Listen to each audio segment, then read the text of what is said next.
Today we'll be talking about the Tamron 150 to 500mm f5 to f6.7 telephoto lens for the Sony E-mount. I had this lens now for 2 months. I took it to 2 sporting events, did some wildlife photography, also some landscape hiking, very steep hill up with this very heavy lens, and I wanted to test it out a lot before I actually do this review. So this is going to be me sharing my thoughts on how this lens performs, who is it for, and why you don't really need to spend a lot of money for a telephoto lens if you have third-party options like this Tamron. So let's go. Now, before we dive into the photo shoots and the good and the bad things about this lens, we have to talk about the price. This lens is priced at $13.99 here in our lovely country of Slovenia in Europe, and I think in America it's priced at $1,300 as well. But I got this in a discount for $1,100, so it was $200 cheaper. I just have to mention this because I think I got a deal of the century. Anyway, even though this is a very budget telephoto lens,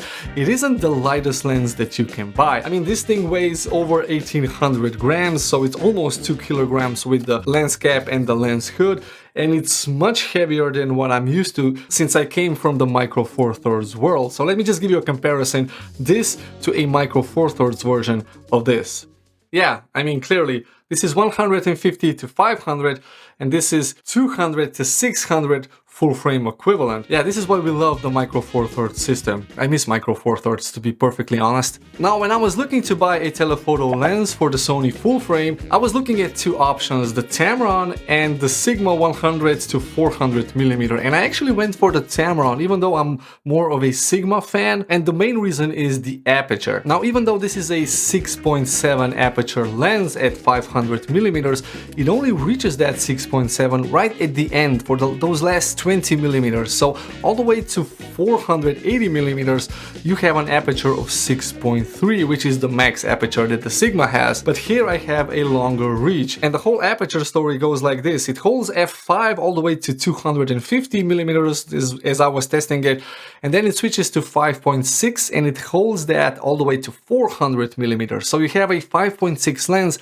at 400mm, and then it switches to 6.3 and it holds that pretty much all the way to 500, which means that in this case it's a much better purchase compared to the Sigma. This is why I went for the Tamron instead of that Sigma, and I get that 500mm, which is more than 400. Okay, so let's dive into the first photo shoot, and this one was of course from an archery event where I was the official photographer. So let me just first isolate only the Tamron lens, this one. Okay, now archery is a very static sport, nothing's moving really fast except when they shoot the arrow and then the reaction of the archer, which happens in a split second basically. But altogether it seems to be a very simple sport to photograph. But when I came there, the lighting was so bad that if I would be still firing arrows at the target as I used to do, I would probably complain to the organizer because it was such a poorly lit scenario that I just had to use a tripod. So all the shots that you see were shot on a tripod at 100th of a second, wide open all the way, and ISO was still at 2500 for the most part of the shots, which means that I was using a tripod consistently, so all the shots that you see are from a tripod. Now, the autofocus was performing really well, even though there was nothing really hard to track, but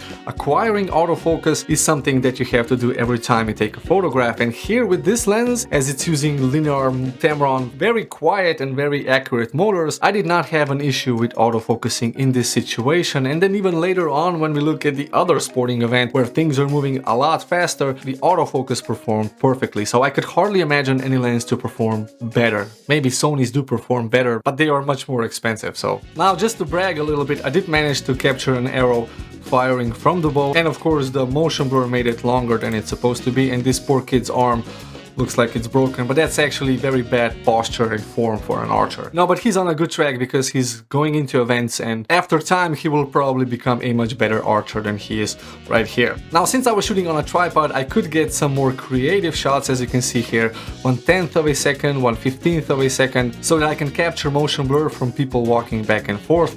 And of course this was only possible because I had my camera on a tripod. And even if I could do handheld photography in this situation, if this was an outdoor event for instance, I still don't think I would be capable of holding this very heavy setup for the whole day, because archery tournaments take up most of the day, so I would probably be very fatigued with these very not strong hands. So therefore a tripod is a necessary tool for me regardless of what type of event I'm photographing. Now this next sporting photo shoot couldn't be more contrasty to archery, because it was a hockey match, and lucky for me it was in a very well lit scenery, so the lights were really strong and the ice, as its white color, bounces that light back, and it was pretty much daylight in there. But I was photographing this handheld. I was not the official photographer, and you can probably tell because I'm not a hockey photographer. I don't know how to take hockey photographs. I was just trying to photograph the puck going into the goal, and I actually managed to capture some of those photographs. But I was capable of shooting with shutter speeds of 500, maybe even a thousandth of a second, wide open aperture all the time, depending of course on the focal length, and ISOs were kept much lower, somewhere between 500 to 1000 ISO. Oh, and this one doesn't really belong here. This is Alex. You can take portraits with this lens as well. No, but even though if you're shooting with 1/500th of a second or 1/1000th of a second, the puck is moving so fast that it's really hard to freeze in time. Now, even though I was a spectator and I was sitting amongst the crowd, when I took this lens out, everybody was like, "Oh my god, that's a really big heavy bazooka." It was really funny. But more importantly, I was photographing handheld. So this is all handheld photographs, and the only time I could freeze the puck was when the puck was actually lying still on the ice, like over here. Rule of thirds, minimalism type photograph. Now, as I said, I did manage to capture some photographs where the puck actually went into the goal, and this one is interesting, although the framing isn't the best, but you know, both players looking at the puck as it's entering the goal. And the focusing was spot on all the time. I have to say I didn't have any issues with focusing. Of course, I didn't focus on the puck because that's impossible. Here the focus was on the goalie, and you can see he's pretty much sharp, although ISO is, you know, 1/1000th of a second, but the focus was always spot on. And the only photographs that were not in focus is because I missed the focus. I had the center box and I placed the box on the subject's face, pressed the menu button on my Sony Alpha 7 III, then it switched to eye tracking, and it just held eye tracking all the way from one goal to the other goal. The lens was really keeping up with Sony's autofocusing. Here another shot with the puck in the air and the goalie, and here another goal which I managed to capture. Probably the worst framing ever, but you know, here it's really hard to see the puck right here as the goalie is trying to catch it. And finally, of course, the local hooligan team from my hometown where I was born, so right here. It's an industrial town. It's not as pretty as here in Kamnik where I live right now. Now, as I said, the autofocus was performing flawlessly. It's very quiet, it's very accurate and very fast, so I can hardly imagine any lens focusing faster or more accurately. Maybe Sony G Masters focus even faster, but I did not have any issues with autofocusing. So if you're thinking about, okay, this is not an expensive lens, maybe it doesn't focus very well, it focuses perfectly. So I also took this for a wildlife photo shoot, and the only wildlife I could find was ducks and swans, and I went for this minimalistic type of photographs. But it was a good way to use the lens handheld outside, have a faster shutter speed, and try to capture some flying birds. And I did manage to capture some of those without any issue, to be perfectly honest. It was also a good way to test out the lens's optical stabilization, and you have 3 modes. Mode 1 would be the standard stabilizer, which kind of works well, but it's not that aggressive. Mode 2 is the panning stabilizer, and this one is really useful if you want to take photographs like this of flying birds, because you're not fighting with the stabilizer. Typically, if you want to do panning shots and you have optical stabilization and IBIS working together, you always kind of feel the jerkiness, especially with third-party lenses, where you're kind of fighting the stabilizer to try to keep up with the subject. Well, here, if you switch this to mode 2, then you get stabilization in this direction, but not that much, you know, in the horizontal panning. And this is ideal for photographs like this. I actually managed to capture quite a lot of these photographs, and the focusing and the tracking and the positioning and the framing was always very easy to achieve. So the mode 2 on this lens really works well for birds flying or, you know, panning subject photographs. And then you have the third mode where you have the frame lock. This is the most aggressive optical stabilization option, and it's the one that I was using the most because most of the photographs were kind of static camera shots. Like here you can see in this portrait, I was hand holding this at 160th of a second with 150 millimeters. I was, however, always following the rule. So the shutter speed should be the same speed as the focal length. So if you have 500 millimeters, then you should photograph with 1/500th of a second.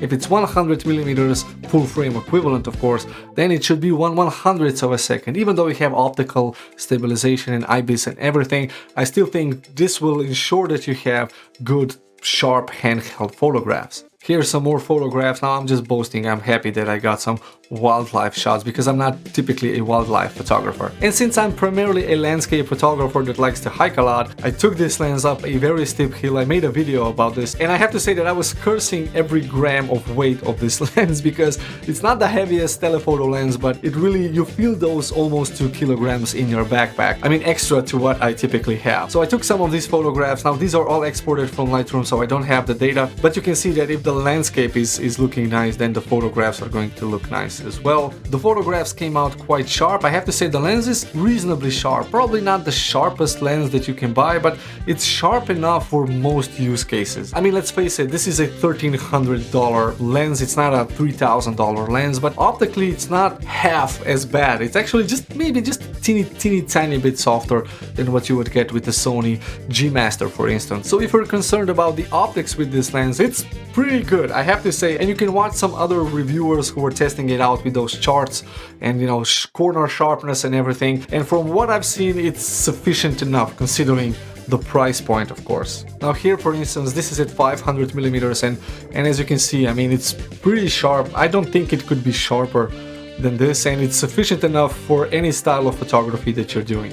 Here again, for instance, I mean, you can clearly see the grass and the rocks, and YouTube is probably compressing this video much more than it's supposed to be, so it's a very sharp and clear image. Now I do have to stress out that I have only 24 megapixels on my Sony Alpha 7 III, and if you have a 50 or 60 megapixels, then you might see that sharpness be a little bit hindered, but with my 24 megapixels, it's sharp enough so that I actually get pixels before I start losing sharpness. So I see pixels before things become unsharp, like you can see in this example over here. Now in terms of the build quality, it is a typical Tamron built lens. So if you own any other Tamron lenses, this is pretty much there. It is a combination of metal and plastic, and if this would be full metal design, it would probably be a lot heavier, which means that there's a lot of glass in here. I don't know how many glass elements in how many groups. Honestly, I don't really care, because what I'm interested in is how the lens performs, how heavy it is, and how much it costs. Now in terms of optics and focusing,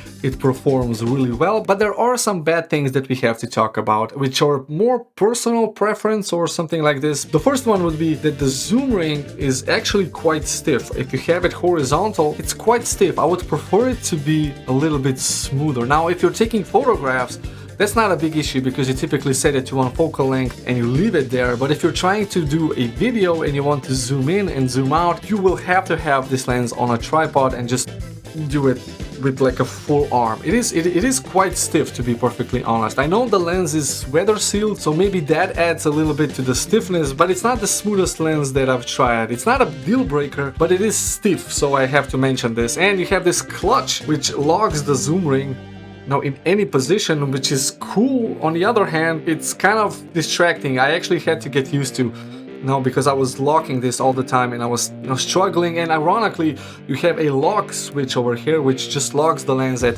the 150 millimeters, and I always use this whenever I'm carrying the lens. I never actually use the clutch. Now, even though I was trying to get used to this, I did get used to it to not accidentally lock it, but it's not something that I would be using because the zoom ring is so stiff. You don't really need this. Now, the second bad thing I would have to mention, and that's one thing that a lot of people actually complained about when I was watching other reviewers, is the focus ring. Now, this one feels like it's plastic over plastic. It's not the smoothest focus ring. It works really well, and it does take a little bit of time to get used to, but you can feel, you can feel and hear it as you're focusing. So, I mean, it's not a deal breaker, definitely not, since the lens is auto-focusing so well. I've never actually really used the focus ring, but it is something that you notice. Again, this falls into that $1,300 price point, and it's not, as I said, it's not a deal breaker. It doesn't feel premium. since it's not a premium lens. Now, of course, the lens comes with a tripod mount, and you can unscrew this and just rotate it around. It does not have a lock, however, so you don't really know where you are. You only have these tiny, dots which show you where you are with the lens. If you want to go from landscape to portrait, you just align the dots. So it's not a clicky design, and personally I don't really mind this, but some people were saying that it's missing on the lens. And of course you have the metal mount with a sealing around it, a rubber sealing, that makes this lens dust and splash proof. So who is this lens onto which you attach your camera on for? Well, actually I think it has a pretty broad customer range. If you don't want to spend a lot of money on a telephoto lens, if you're not a professional photographer where the lens would pay for itself, then it makes no sense to spend $3, $4, $5, $10,000 for a telephoto lens if you have these third-party options like the Tamron and even the Sigma, which means that this lens is ideal for amateur photographers, for enthusiasts, even for professionals or somebody who's just getting into professional photography, who needs to photograph sports or wildlife and doesn't have a lot of money to spend on expensive cameras and expensive lenses. So this definitely has a market out there, and for me, I think it's an ideal lens, so I definitely recommend it. So these are my 10 minutes worth of reviewing this lens. I wanted to test it out before I made this video so that I have first-hand experience, and honestly it's been more or less positive, except for that stiff zoom ring and the focus ring feeling a little bit plasticky. And I never even used the focus ring since autofocus performs really well. The lens is sharp, it's not as heavy, and most importantly, it's an affordable piece of equipment. So there you have it. I hope you found this video interesting. Please hit the like button. This helps the YouTube to promote this video a little bit more and my channel to grow a little bit faster. If you're new, please consider subscribing and leave a comment down below, and I will get back to you if you have questions on this or anything else. Thanks for watching, and I'll see you in the next one. Bye bye.